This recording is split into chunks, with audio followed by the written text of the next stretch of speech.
దేవుని సంగమా, ఈ పరిశుద్ధ ఆదివారం కొరకు ఏర్పాటు చేయబడిన దేవుని లేఖన భాగముగా అపోస్తలుడైన పౌలు హెబ్రీయులకు రాసిన పత్రిక 3వ అధ్యాయము 12వ వచనము నుండి 15వ వచనము వరకు మనము చదువుకుందాము. హెబ్రీయులకు రాసిన పత్రిక 3వ అధ్యాయము 12వ వచనము నుండి 15వ వచనము వరకు మనము చదువుకుందాము. మొదటి వచనాన్ని మీరు చదవండి.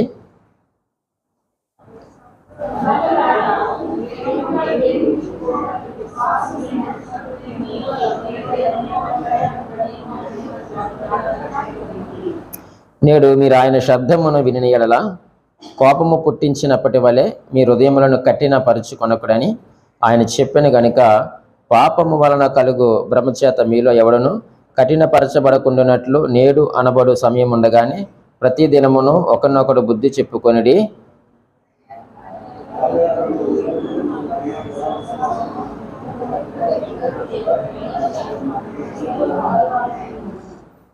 దేవుడు తన పరిశుద్ధ వాక్యము మన వెనుకడిలా దీవించి ఆశీర్వదించును గాక. ఆమేన్. ప్రియమైన దేవుని సంగమా, గడిచిన వారము మనము దేవుని యొక్క వాక్యాన్ని ధ్యానం చేస్తూ క్రీస్తులో పాలివారేనా అనే అంశాన్ని మనము ధ్యానం చేస్తూ ఉన్నాం. అసలు మనము క్రీస్తులో పాలివారం అవడం అంటే ఏమిటి అన్న విషయాన్ని మనము ఆలోచన చేసాం. క్రీస్తులో పాలివారం అవడము అనంటే ఆయనకు కలిగిన లేక దేవుడు ఆయనకిచ్చిన ప్రతి దానిలో మనము పాలివారిగా ఉండడమే అన్న విషయాన్ని మనము ఆలోచన చేస్తూ ఉన్నాం. ప్రియమైన దేవుని సంగమ, ఎప్పుడు మనము క్రీస్తులో పాలివారుగా ఉంటాము అనంటే మనకు కలిగినటువంటి ఆ యొక్క దృఢ విశ్వాసం ఏదైతే ఉందో ఆ యొక్క విశ్వాసమును మనము అంతము మట్టుకు చేపట్టిన ఎడలనే మనము క్రీస్తులో పాలివారిగా ఉంటాం. తండ్రి అయిన దేవుని యొక్క ఉద్దేశం ఏమిటంటే మనమందరమును కూడా తన యొక్క కుమారునిలో పాలి భాగస్థులుగా లేక పాలివారిగా ఉండాలన్నదే తండ్రి యొక్క చిత్తం. కాబట్టి తన కుమారుడైన యేసుక్రీస్తు వారిని ఈ లోకములోనికి పంపించి మన అందరినీ కూడా తన యొక్క శిలువ రక్తము ద్వారా విమోచించి కడిగి పరిశుద్ధపరిచి మనలను ఆయనతో పాలివారిగా చేసుకున్నాడు. ఎందుకంటే రక్తము చిందింపబడకుండా పాప క్షమాపణ లేదు అని దేవుని వాక్యం సెలవిస్తూ ఉంది. తన కుమారుని రక్తం ద్వారా మనలందరినీ కూడా పరిశుద్ధపరచుకొని ప్రత్యేకించుకొని తన కుమారునిలో మనలను పాలివారిగా చేసుకున్నాడు. ఆయనకు కలిగిన స్వాస్థ్యములో పాలివారిగా ఉన్నాం, ఆయన సింహాసనములో పాలివారిగా ఉన్నాం, ఆయన యొక్క అధికారములో మనము పాలివారిగా ఉన్నాం, ఆయనకు మన తోటి వారముగా మనం ఉన్నాము. అలాగనే ప్రియమైన వాళ్ళరా ఆయన యొక్క శ్రమలలో కూడా మనము పాలివారుగా ఉన్నామని దేవుని వాక్యం ద్వారా మనం విన్నాం. ఈ యొక్క పాలివారుగా ఉండడం అంటే ఏమిటి, ఎలా వస్తుంది మనకు, ఇది ఎలా దొరుకుతుందయ్యా అనంటే ఇది మనం ఎక్కడో కొనుక్కొని తెచ్చుకునేది కాదు, కానీ మనలో పరిశుద్ధాత్మ దేవుడు ఒక ఆత్మ, దేవుని యొక్క ఆత్మ వలన మనలో ఆయన యొక్క ఫలమును పుట్టిస్తాడు. ఆ ఫలమే మనల్ని క్రీస్తులో పాలివారిగా చేస్తుందని విషయాలు మనం జ్ఞాపకం చేసుకుంటూ వచ్చాం. అయితే ఈ భూమి మీద ఉండగానే మనము కొన్నిటిలో పాలివారిగా మనము ఉండాలి. అవన్నీ కూడా మనము చనిపోయి మనము దేవుని దగ్గరికి వెళ్ళినప్పుడు ఆయన సింహాసనము కానీ అనేక స్వాస్థ్యము కానీ అనేక అధికారము కానీ అవన్నీ కూడా మన యొక్క మరణము తర్వాత. అయితే ఈ భూమి మీద ఉండగానే మనము కొన్నిటిలో మనము పాలివారుగా ఉండాలని మనము నేర్చుకున్నాం. ఏమిటి మనం ఈ భూమి మీద ఉండగా ఇందులో మనం పాలివారుగా ఉండాలి అని అంటే మొదటిగా మనం ఆలోచన చేసింది ఏమిటయ్యా అనంటే దేవ స్వభావములో మనం ఎలా ఉండాలట, పాలివారిగా ఉండాలి. ఏ స్వభావంలోనండి, దేవ స్వభావములో మనము పాలివారిగా ఉండాలని మనం నేర్చుకున్నాం. అయితే రెండవదిగా ఈ భూమి మీద ఉండగానే మనము దేనిలో పాలివారిగా ఉండాలి అని మనం ఆలోచన చేస్తే చూడండి, హెబ్రీయులకు రాసిన పత్రిక 6వ అధ్యాయము 4వ వచనములో ఇలాగూ రాయబడి ఉంది. చూడండి, ఒకసారి వెలిగించబడి పరలోక సంబంధమైన వరమును రుచి చూచి పరిశుద్ధాత్మలో పాలివారై అనేటువంటి మాటను మనం అక్కడ చూస్తూ ఉన్నాం. ఈ భూమి మీద ఉండగా మొదటిగా మనము ప్రియమైన వారులారా దేవ స్వభావంలో పాలువారుగా ఉండాలి. రెండవదిగా మనము దేవుని యొక్క ఆత్మలో మనం ఏమై ఉండాలి చెప్పండి? పాలువారిగా ఉండాలి. ఎలా ఉండాలి? దేవుని యొక్క ఆత్మలో మనం ఏమై ఉండాలి? పాలువారిగా ఉండాలి. దేవ స్వభావంలో పాలువారిగా ఉండాలి భూమి మీద ఉండగా. రెండవదిగా కూడా మనం ఆలోచన చేస్తే దేవుని యొక్క ఆత్మలో పాలువారిగా ఉండాలి. పరిశుద్ధాత్మలో మనము పాలువారిగా ఉండాలి. ఒకవేళ మనం ఈ భూమి మీద ఉన్నప్పుడు పరిశుద్ధాత్మలో మనము పాలువారిగా ఉండకపోతే మనం ఏమైపోతామయ్యా అంటే మనము భ్రష్టులమైపోయే ప్రమాదం ఉంది.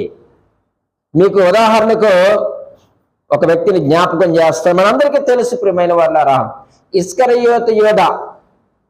ఎవరండి? ఇస్కరియోతు యోధా. ఆయనతో ఉన్నాడు, కానీ ఆయన జీవించలేకపోయాడు. ఈరోజు చాలా మంది దేవుని యొక్క ఆత్మ మాలో ఉంది అని మనం అనుకుంటున్నాము, కానీ ప్రియమైన వాళ్ళారా, నిజంగా పరిశుద్ధాత్మను పొందుకున్నటువంటి అనుభవం మనలో ఉందా? ఒకవేళ ఆ యొక్క అనుభవం మనకు లేకపోతే, ఏ అనుభవము? పరిశుద్ధాత్మను పొందుకున్నటువంటి అనుభవం. ఒక తండ్రి తన కుమారుణ్ణి నడిపించుకుంటూ వెళ్తున్నాడండి. కుమారుడు తన తండ్రి యొక్క చిటికిన వేలు పట్టుకున్నాడు. నడుస్తూ ఉన్నప్పుడు ఒక రాయి తగిలింది. ఆ కుమారుడు పడిపోతాడు కంపల్సరిగా. ఎందుకనంటే ఆ చిటికిన వేలు పట్టుకుంది కుమారుడు, అంత గట్టిగా వాడు పట్టుకోలేడు. ఇప్పుడు రాయి తగిలింది, లేకపోతే ఏదో కాళ్ళు కట్టపడింది, వాడు వెంటనే కింద పడిపోతాడు. ఇప్పుడు అదే తండ్రి అదే కొడుకు చేయి పట్టుకొని నడిపిస్తున్నాడు అనుకోండి. ఇప్పుడు నడుస్తూ ఉన్నారు, కాళ్ళకి ఏదో అడ్డు తగిలింది, ఇప్పుడు పడిపోతాడు కానీ కింద పడిపోడు. కారణం తండ్రే కుమారుని యొక్క చెయ్యి పట్టుకున్నాడు. మనము పట్టుకుంటే ఏమైపోతాం? పడిపోయే ప్రమాదం ఉంది. కాబట్టి నేను ఆత్మలో పాలువారుగా ఉన్నాను మనం అనుకుంటున్నాము, కానీ పరిశుద్ధాత్మను పొందుకున్నటువంటి అనుభవం మనకు ఉండాలి. ఆయన మనలో ఉండాలి, మనము ఆయనలో ఉండాలి.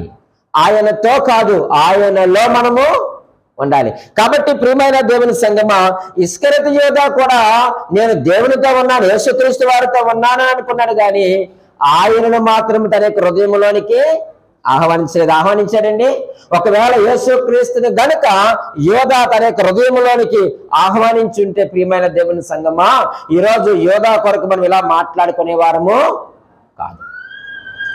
అలాగనే మరొక వ్యక్తి మనకు తెలుసు. ఆయన ఎవరయ్యా అంటే బిలాము గూర్చి కూడా మనకు తెలుసు.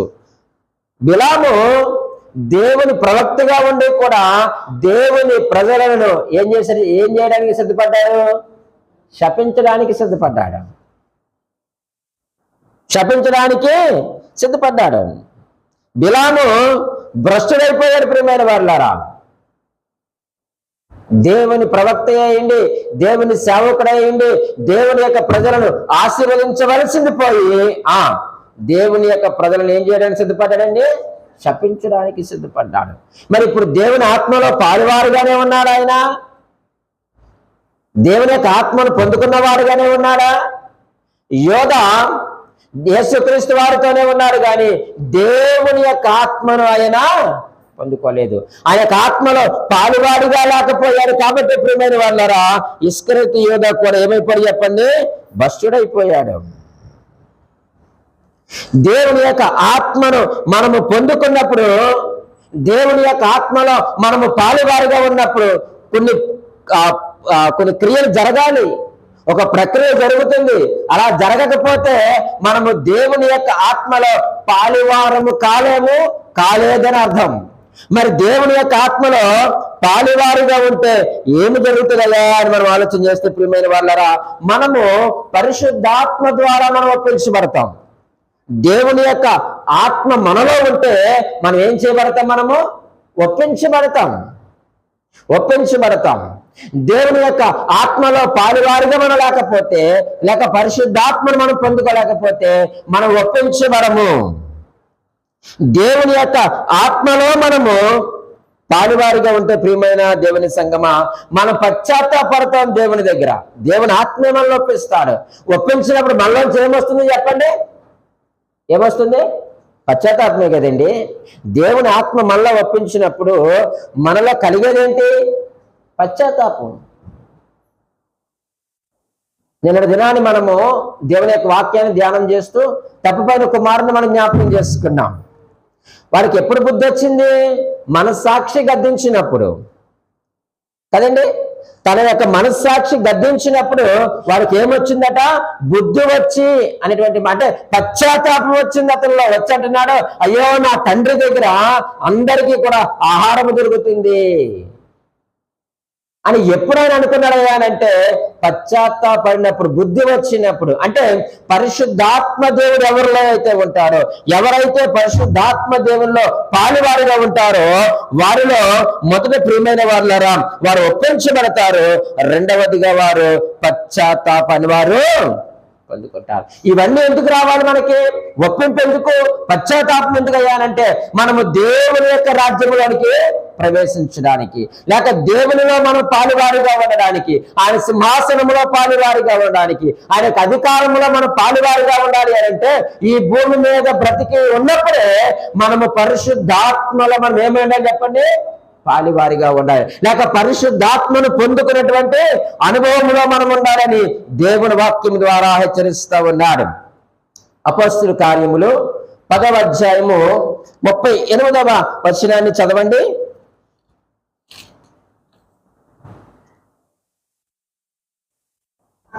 అదే కనుక దేవుడు నజరేయుడైన యేసును పరిశుద్ధాత్మతోను శక్తితోను అభిషేకించినదియే దేవుడు ఆయనకు తోడైందని గనుక ఆయన మేలు చేయొచ్చు అపవాది చేత పీడింపబడిన వారినందరినీ స్వస్థపరచుచు సంచరించుచుండెను. చూడండి ప్రియమైన వాళ్ళరా, దేవుడు నజరేయుడైన యేసును పరిశుద్ధాత్మతో నింపాడట, పరిశుద్ధాత్మతోను శక్తితోను నింపాడట. ఎవరైతే పరిశుద్ధాత్మలో పాలువారిగా ఉంటారో వారు ఏం చేస్తారో చెప్పమంటారా? మేలు చేస్తారంట. ఆయన ఏం చేస్తూ వెళ్ళిపోతున్నాడట? ఆయన మేలు చేయొచ్చు అపవాది చేత పీడింపబడిన వారందరినీ కూడా స్వస్థపరచుచు సంచరించుచుండెను అంటున్నాడు.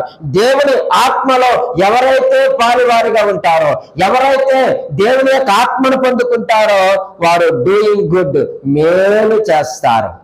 ఇప్పుడు చెప్పండి, నీవు నేను పరిశుద్ధాత్మలో పాలువారిగా ఉంటే మనం మేలు చేయగలుగుతున్నామా? మేలు చేస్తున్నామా? యేసుక్రీస్తు వారు పరిశుద్ధాత్మతోను శక్తితోను అభిషేకించబడిన తర్వాత ఆయన మేలు చేస్తున్నారట. ఎవరైతే అపవాది చేత పీడింపబడ్డారో, ఎవరైతే సాతాను చేత పీడింపబడ్డారో వారందరినీ కూడా స్వస్థపరచుచు, ఎవరైతే రోగులుగా ఉన్నారో, ఎవరైతే అన్యాయస్తులుగా ఉన్నారో, లేక న్యాయం లేక ఉన్నారో వారందరికీ న్యాయము చేస్తూ, రోగులను స్వస్థపరుస్తూ. ఎలాగొచ్చిందండి ఈ లక్షణం ఆయనలో? ఎలా చేయగలుగుతున్నాడు ఈ పనులన్నీ అని అంటే ఆయన పరిశుద్ధాత్మతోను శక్తితోను అభిషేకించబడిన వాడు కాబట్టి ఆయన ఏం చేస్తున్నాడు చెప్పండి? ఆయన మేలు చేస్తున్నాడు, మేలు చేస్తున్నాడు. అదే మనమైతే ప్రియమైన దేవుని సంగమా, ఎవరైనా మనకు కీడు చేస్తే, ఎవరైనా మనకు అన్యాయం చేస్తే నాకు టైం రాదా? వస్తే ఏం చేస్తావు? వస్తే ఏం చేయగలవు చెప్పండి? చాలా మంది నాకు టైం రాదా అన్నారంటే వీడు దయ్యపాత్మతో ఉన్నాడని అర్థం. నీ అంత తేల్చేస్తాను, నీ సంగతి తేల్చేస్తాను అన్నారనుకోండి ఎవరైనా, వీళ్ళ పరిశుద్ధాత్మతో నింపబడిన వారు కాదు. ఏ ఆత్మ ఉందట? మీకు నచ్చిన ఆత్మను మీరు పెట్టుకోవచ్చు. మీరు ఎక్కడ ఆత్మను పెట్టుకుంటారో మీరు పెట్టుకోండి. నాకు టైం రాదా, నేను నీ సంగతి చెప్పనా? మీరేమి ఎవరిని ఏమీ చేయలేరు. ఒక మాట చెప్పమంటారా? ఒకవేళ నీకు ఎవరైనా అన్యాయం చేశాడని ఉదాహరణ చెప్తున్నాను. వాడు తన యొక్క అన్యాయాన్ని దేవుని దగ్గర ఒప్పుకొని నీతిమంతుడిగా తీర్చబడితే మన పరిస్థితి ఏంటి చెప్పండి? ఇప్పుడు ఒక వ్యక్తి ఉన్నాడండి, వాడు నాకు అన్యాయం చేశాడు, వాడి మీద నేను పగ పెంచుకున్నాను. కానీ ఆ వ్యక్తి దేవుని దగ్గరికి వెళ్ళి, ప్రభువా నేను అన్యాయం చేశాను, నన్ను క్షమించాను, దేవుని దగ్గర పశ్చాత్తాపడ్డాడు. ఆ వ్యక్తి దేవుడు అతను నీతిమంతుడిగా తీర్చాడు. ఇప్పుడు నా పరిస్థితి ఏంటి చెప్పండి? ఆ పగ నాలో పెరిగిపోతే తప్ప నేను అతను ఏమీ చేయలేను. పైగా దేవుని దగ్గర నుంచి నేను శిక్షనే ఫ్రీగా తెచ్చుకోవాలి, కొని కూడా కాదు, ఫ్రీ. ఇంకది కొనుక్కోవలసిన అవసరం లేదు. ఎందుకనంటే పగ పెంచుకోవడం తప్పు, కోపపడడం తప్పు. ప్రియమైన దేవుని సంగమా, కాబట్టి ఎవరైతే పరిశుద్ధాత్మను పొందుకున్నారో, ఎవరైతే ఆయన ఆత్మలో పాలువారుగా ఉన్నారో వారందరూ ఏం చేస్తారట? మేలు చేస్తారట, మేలు చేస్తారట. కాబట్టి ప్రభువా, ఇదిగో నేను యొక్క ఆత్మను పొందుకున్నాను, ఆయన నాలోకి వచ్చి ఆయన ఒప్పింపగా నేను ఒప్పించబడ్డాను, నీ దగ్గర నేను పశ్చాత్తాపడుతున్నాను, నన్ను క్షమించు ప్రభువా అని మనము దేవుని దగ్గర అడగవలసిన వారుగా ఉన్నాం. దేవుని దగ్గర మన కన్నీరు కార్చవలసిన వారుగా ఉన్నాం. యేసుక్రీస్తు వారే ఆయన హింసించిన వారిని క్షమించాడు, ఆయన బాధ పెట్టిన వారిని, ఉమ్ము వేసిన వారిని ఆయన అనలేడా? నాకు టైం రాదా అనలేడా? ఆయన అనలేరా? ఆయన మరి ఆయనకి టైం రాదా? చెప్పండి, ఆయనకి టైం రాదా? వస్తుంది. మనం అదే కదా క్రీస్తులో పాలువారుగా ఉన్నాము అని చదివినప్పుడు మనం ఒక మాట మనం జ్ఞాపకం చేసుకున్నాం. ప్రకటన 2వ అధ్యాయము 26, 27 వచనంలో ఏమి ఇచ్చాడట? దేవుడు ఆయనకి అధికారాన్ని ఇచ్చాడట. మరి ఆయనకి టైం రాలేదా? వచ్చింది. మరి ఆ మాట భూమి మీద ఉండగానే అనొచ్చు కదైనా, నాకు టైం రాదా? నాకు టైం వస్తుంది, అప్పుడు నేను న్యాయపీఠం మీద కూర్చుంటాను, ఒరే బాబు మీరందరూ కూడా నా ముందు ఉంటారా అని ఆయన అన్నాడండి? అనలేదండి. అప్పటికీ కూడా ఆయన అంటున్నాడు, తండ్రి వీరేమి చేయుచున్నారో వీరు ఎరుగరు గనుక వీరిని క్షమించు అన్నాడు. ఆయన క్షమించమని ఆ రోజు సిలువపై ఉన్నటువంటి, ఆ సిలువ మీద ఉన్నటువంటి దొంగను క్షమించినటువంటి దేవుడు, ఆ సిలువ చుట్టూ ఉండి ఆయన హేళన చేసినటువంటి వారిని క్షమించాడు. ఆ మార్గమును పోతూ ఆయన చూసి తలలు ఊస్తున్నటువంటి వారందరినీ కూడా ఆయన క్షమించాడు.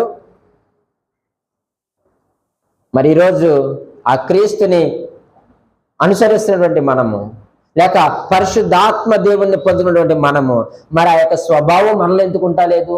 భూమి మీద మనకి స్వభావాలు లేకపోతే పరలోకంలో వాటిలో మనం పాలువారిగా మనము ఉండలేమని దేవుని వాక్యం హెచ్చరిస్తూ ఉంది. కాబట్టి ప్రియమైన దేవుని సంగమా, ఈ భూమి మీద ఉన్నప్పుడే మనము దేవ స్వభావంలో పాలువారిగా ఉండాలి.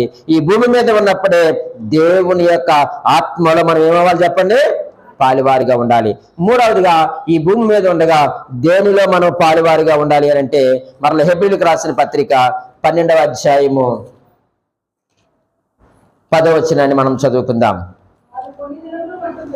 వారు కొన్ని దినముల మట్టుకు తమకిష్టం వచ్చినట్లు మనల్ని శిక్షించారు గాని మనము తన పరిశుద్ధతలో పాలు పొందవలనని మన మేలు కొరకే ఆయన శిక్షించుచున్నారు. మూడవదిగా మనం ఆలోచన చేస్తే ప్రియమైన వాళ్ళరా, ఈ భూమి మీద ఉండగా మనము దేవుని యొక్క పరిశుద్ధతలో పాలువారిగా ఉండాలి. ఎందులో ఉండాలటండి?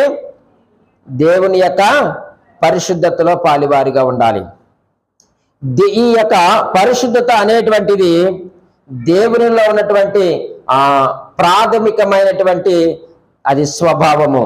పరిశుద్ధత ఏంటి చెప్పండి? దేవుని యొక్క ప్రాథమికమైనటువంటి స్వభావము. కాబట్టి మనమందరమును కూడా ఆయన యొక్క పరిశుద్ధతలో ఏమవ్వాలి చెప్పండి? పాలువారిగా ఉండాలి. పరిశుద్ధతలో పాలువారిగా ఉండాలి. ఈ లోకాన్ని మనం చూస్తూ ఉన్నప్పుడు ఇదంతా కూడా పాపభూయిష్టమైనటువంటి లోకము, అవినీతితో నిండిపోయినటువంటి లోకము, అక్రమముతో నిండిపోయినటువంటి లోకము. మరి ఇటువంటి లోకములో నుంచి మనం ఏం చేయబడాలయ్యా అంటే మనము ప్రత్యేకముగా ఉండాలి. ఆ ప్రత్యేకముగా ఉండడమే దేవునిలో ఆ యొక్క పరిశుద్ధతలో మనం పాలువారిగా ఉండడం. దేవుని యొక్క పరిశుద్ధతలో పాలువారిగా ఉండడం. ఈ యొక్క పరిశుద్ధతలో పాలువారిగా ఉండడం ఎందుకు అనంటే మత్తయి సువార్త 5వ అధ్యాయము 8వ వచనం ప్రకారముగా ఆ మాట మనకు తెలుసు. హృదయ శుద్ధి గల వారు ధన్యులు, వారు దేవుణ్ణి చూస్తారు. ఈరోజు మనము దేవుణ్ణి చూడాలి అని అంటే మనము పరిశుద్ధముగా ఉండాలి. పరిశుద్ధత లేకుండా దేవుణ్ణి చూడటము అసాధ్యము. కాబట్టి ప్రియమైన దేవుని సంగమా, మనం ఈ లోకంలో ఉన్నప్పుడే మనము దేవుని యొక్క పరిశుద్ధతలో మనము పాలుభాగస్తులుగా మనం ఉండాలి. మన యొక్క హృదయం పరిశుద్ధంగా ఉండాలని దేవుడు కోరుకుంటూ ఉన్నాడు. ఒకవేళ నీకు ఎన్ని శ్రమలైనా రావచ్చు, ఆయన అదే మాటను తెలియజేస్తామని పౌలు గారు రాస్తారని అంటున్నాడు. చూడండి, మనం చదివిన 10వ వచనములో చివర మన మేలు కొరకే ఆయన మనం ఏం చేస్తున్నాడు చెప్పండి, శిక్షించుచున్నాడు. ఎందుకు శిక్షిస్తున్నాడంటే మనకు మేలు కలగాలి. ఏమిటి ఆ మేలు అంటే దేవుని యొక్క పరిశుద్ధతలో నీవు నేను పాలువారిగా ఉండాలన్నదే దేవుని యొక్క ఉద్దేశం. ఈ పాపపు లోకములో, ఈ పాపపు అక్రమంలో నీవు నేను బ్రతకడము దేవుని చిత్తము కాదు, మనము వేరే ఉండాలన్నదే దేవుని చిత్తం. కొరింథీయులకు రాసిన 2వ పత్రిక 6వ అధ్యాయము 17వ వచనాన్ని కూడా మనం చదువుదాం. దేవుని ఆలయమునకు విగ్రహములకు ఏమి పొందిక, మనము జీవము కలిగిన దేవుని ఆలయమై ఉన్నాము అంటున్నాడండి. చూడండి ప్రియమైన వాళ్ళరా, దేవుని యొక్క ఆలయమునకును విగ్రహములతో ఏమి పొందిక. ఈరోజు మనము దేవుని యొక్క ఆత్మలో పాలువారిగా ఉంటే ఈ లోకముతో మనకు పని లేదు, ఈ లోక ఆశలతో మనకు పని లేదు. కానీ ఈరోజు మనము దేవుని యొక్క పరిశుద్ధతలోనికి మనం రాలేకపోతా ఉన్నాం. ఆయన అంటున్నాడు, ప్రియమైన దేవుని సంగమా, మనము జీవము గల దేవుని ఆలయమై ఉన్నాం. నీవు నేను దేవునికి ఆలయమై ఉన్నాం. పక్క పేజీలో 5వ అధ్యాయము 17వ వచనంలో కూడా ఈ మాటను మనం చూస్తాం. కాగా ఎవరైనా క్రీస్తునందున్న యెడల వాడు నూతన సృష్టి. ఎవరైతే దేవుని యొక్క పరిశుద్ధాత్మలో పాలు పంపులు పొందుకుంటారో వారు ప్రియమైన వారులారా నూతనమైన సృష్టి. ఇక పాతవేముండవు, పాత స్వభావం లేదు, ప్రాచీన స్వభావం లేదు, అక్రమం లేదు, అన్యాయం లేదు, అబద్ధాలు లేవు, మోసాలు లేవు. ఇవన్నీ మనలో ఉన్నాయనంటే మనము దేవుని యొక్క పరిశుద్ధతలో పాలువారుగా లేమని.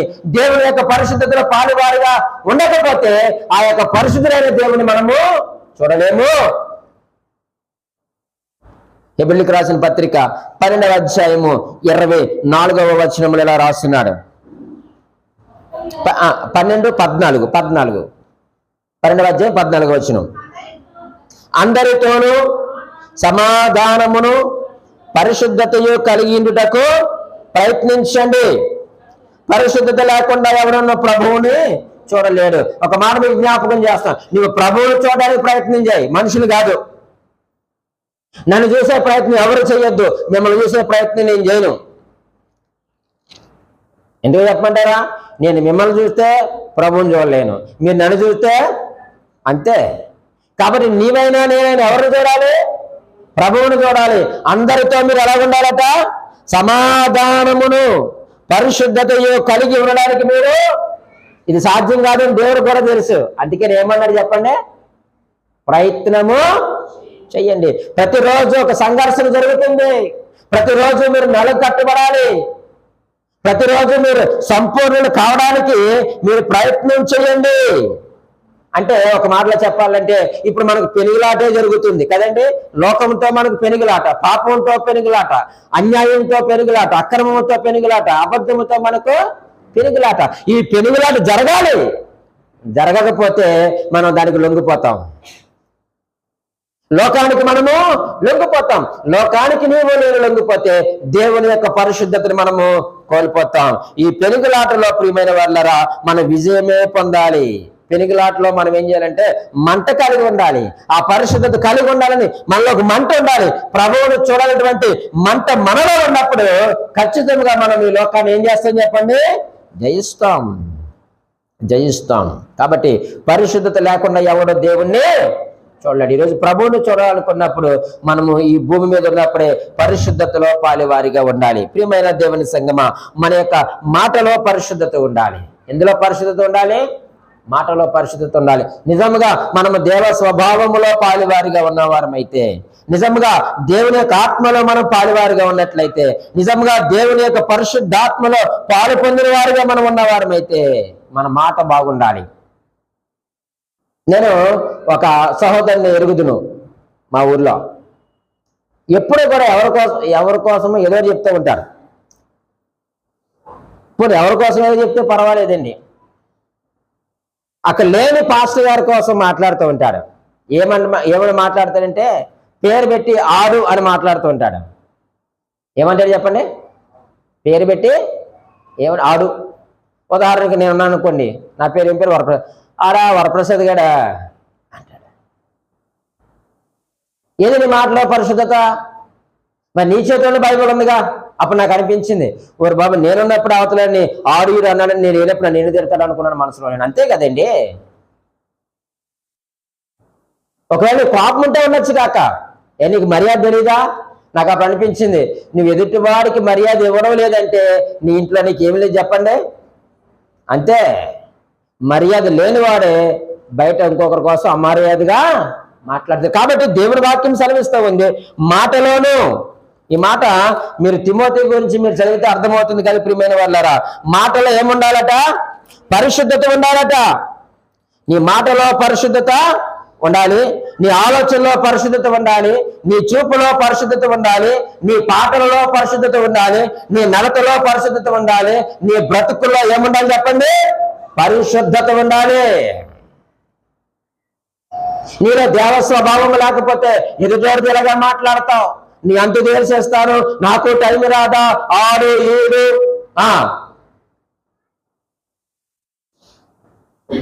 యేసుక్రీస్తు వారు ఆయన మాట్లాడినప్పుడు ఏమన్నాడు తెలుసా? కుమారి నీ విశ్వాసమే నిన్ను, నా కుమారుడా నిన్ను స్వస్థపరచడం నాకు ఇష్టమే.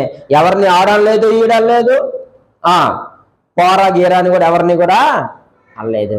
ఒకవేళ బోధించేవాడు నీకంటే చిన్నవాడు కావచ్చు, లేకపోతే నీ అంత చదువుకోకపోవచ్చు, నీ అంత జ్ఞానం లేకపోవచ్చు, నీ అంత అందము కూడా లేకపోవచ్చు. అందుకే తిమోతికి రాసిన మొదటి పత్రికలో 4వ అధ్యాయంలో ఆయన మాట్లాడుతూ ఉంటారు కదా, మనకు తెలుసు 11-12 వచనాలు మనందరికీ కూడా తెలుసు ప్రియమైన వాళ్ళరా. కాబట్టి నీ మాటలో, నీ ప్రవర్తనలో, నీ ప్రేమలో, నీ విశ్వాసములో, నీ యొక్క పవిత్రతలో విశ్వాసం ఎలా ఉండాలట? మాదిరిగా ఉండాలి. నువ్వు మాదిరిగా ఉండకపోతే నీలో పరిశుద్ధత లేదని, నాలో పరిశుద్ధత లేదని. పరిశుద్ధత లేకపోతే దేవునికి మనం ఇష్టమై ఉండలేము. పరిశుద్ధత లేకపోతే మనము దేవుని చూడలేము. పరిశుద్ధత లేకపోతే మనము దేవునిలో పాలువారిగా మనము ఉండలేము. అందుకే దావీదు గారు కూడా 66వ కీర్తన చదవండి. 66వ కీర్తన 18వ వచనంలో ఇలాగూ రాయబడి ఉంది. చూడండి, నా హృదయములో నేను పాపమును లక్ష్యము చేసిన ఎడల ప్రభువు నా మనవి వినకపోవును. చూడండి ఎంత గొప్ప మాట. నా హృదయంలో నేను పాపమును లక్ష్యము చేసిన ఎడల ప్రభువు నా మనవి వినకపోవును. పరిశుద్ధత లేకపోతే మన హృదయంలో ఉండేది పాపమే. పరిశుద్ధత లేకపోతే అపవిత్రత ఉంటుంది, పరిశుద్ధత లేకపోతే అక్రమం ఉంటుంది, పరిశుద్ధత లేకపోతే ద్వేషం ఉంటుంది. ఇవన్నీ ఉంటే ప్రియమైన వాళ్ళరా మన హృదయంలో ఏమున్నట్టు? పాపం ఉన్నట్టే. నా హృదయంలో నేను పాపమును లక్ష్యము చేసిన ఎడల ప్రభువు నా మనవి వినకపోవును. ఎంత గొప్ప మాట ప్రియమైన దేవుని సంగమా. ఈరోజు దేవుడు మన ప్రార్థన వినలేకపోవడానికి కారణం ఏంటి చెప్పండి? ఆయన చెవులు మూసుకున్నాడనా, లేక ఆయనకి వినబడదనా? కాదు కదా. మన హృదయములో లేక నా హృదయములో నేను పాపమును లక్ష్యం చేస్తా ఉన్నాను. నా హృదయంలో పాపం ఉంది, నా హృదయంలో అపవిత్రత ఉంది, నా బ్రతుకు సరిగ్గా లేదు, నా చూపు సరిగ్గా లేదు, నా మాటలు అపవిత్రంగా ఉన్నాయి, వల్గర్గా ఉన్నాయి. మరి ఇంత పాపము నా హృదయంలో ఉండగా నా ప్రార్థన ప్రభు ఎలా వింటాడు? నా ప్రార్థన ప్రభు పాదాల మీదకి ఎలా చేరుతుంది? నా ప్రార్థన ఆయన చెవుల్లోనికి ఎలా వెళ్తుంది? వెళ్ళదు కదా, వెళ్ళదు కదా ప్రియమైన దేవుని సంగమా. ఈరోజు మనం పాపాన్ని లక్ష్యం చేస్తున్నామేమో. ఏంటి పాపము అని అంటే ఒక మాట పాపం అంటే ఏంటి చెప్పండి? మీకు తెలిసిన మాట చెప్పండి. ఆజ్ఞాతిక్రమమే పాపం. సమయాలు అంటాడు కదా, ప్రార్థన చేయకపోవడం కూడా పాపమే అన్నాడు. నువ్వు ఆజ్ఞ వరకు వద్దు, చాలా సింపుల్ మాట చెప్పాడు ఆయన. నేను ప్రార్థన చేయకపోతే నేను పాపము చేసిన వాణ్ణి అన్నాడు. పాపం చేయడం అంటే మనం ఏదో దొంగతనమో లేకపోతే సంథింగ్ నరహత్య లేకపోతే వేరే వేరే ఏదో కాదు. అవన్నీ పక్కన పెట్టండి, అవన్నీ నెక్స్ట్, అవి సెకండరీ. కానీ ప్రాథమికంగా ఏమన్నారు తెలుసా సమయాలు గారు? నేను ప్రార్థన చేయకపోతే పాపం చేసిన వాడినే. పాపం ఎప్పుడు కూడా ప్రార్థన చేయకుండా ఆపుతుందట. ప్రార్థన ఎప్పుడు కూడా పాపం చేయకుండా ఆపుతుందట. మనం ప్రార్థన చేస్తున్నావా? ప్రార్థన చేస్తే నువ్వు పాపం చెయ్యు. పాపం చేస్తే ప్రార్థన చెయ్యు. నువ్వు ప్రార్థన చేయకపోతే మనం పరిశుద్ధంగా ఉండలేము. పరిశుద్ధంగా ఉండకపోతే ప్రభువుని మనము చూడలేము. ఆయనలో మనం పాలువారిగా ఉండలేము. ఆయన అధికారంలో అనే స్వాస్థ్యంలో మనము పాలువారిగా ఉండలేము. ప్రియమైన దేవుని సంగమా, కాబట్టి దేవుని వాక్యం మనతో మాట్లాడుతూ ఉన్నాడు. మన యొక్క హృదయంలో మనం పాపాన్ని ఏం చేయాలి? మనము తీసివేయాలి. అందరితో మనం సమాధానంగా ఉందాం. అంటాను నేను ఒక మాట అంటే ఏం పోతే చెప్పు, నాకు మాట అన్నంత మాత్రాన నీ స్థాయి తగ్గిపోద్దా దేవుళ్ళో చెప్పండి.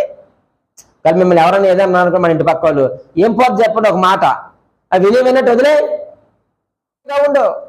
అలాగే ఈరోజు మనం ఒకడు అన్యాయం చేసిన, అక్రమం చేసిన, పాపం చేసిన మనకి ఏముండదు చెప్పండి? మనశ్శాంతి ఉండదు, శాంతి ఉండదు, నెమ్మది ఉండదు, క్షేమం ఉండదు.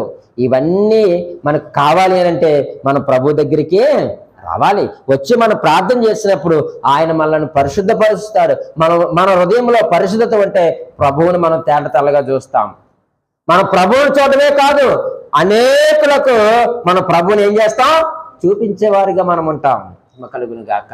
కానీ ప్రియమైన దేవుని సంగమా, ఈ రోజు మనకు దేవుడు ఈ యొక్క పరిశుద్ధ గ్రంథాన్ని ఇచ్చి, మనకు నోరిచ్చి, చేతులిచ్చి, కాళ్ళు ఇచ్చి, జ్ఞానం ఇచ్చి, మా అన్ని దేవుడు ఇచ్చాడు, సమయాన్ని కూడా ఇచ్చాడు. కానీ మనము దేవుని సువార్తను ప్రకటించడానికి మనము సిద్ధపాటు లేకుండా ఉన్నాం. మీకు మాట చెప్పమంటారా? నేను ఎరుగుతున్న చాలా మంది సేవకుల్ని, 4-5 ఉంటే దేవుని వాక్యం చెప్పరు. ఎంతమంది ఉంటే దేవుని వాక్యం చెప్పరు చెప్పండి? 4-5 ఉంటే వాక్యం చెప్పరు. 10 మంది ఉంటే వాక్యం చెప్పరు. వాళ్ళకి గంప గుర్తుగా ఉండాలా. ఒక 1000 మంది 10,000 మంది ఉంటే ఇరగదీసేస్తారు ఇక్కడ నిలబడి వాక్యం. నువ్వు ఎంతమందికి చెప్పేవాళ్ళు కాదు వాక్యం. నువ్వు మాట్లాడే మాటలు, దేవుని ద్వారా మాట్లాడిన మాటలు కనీసం ఒక్కరినైనా కాదయా.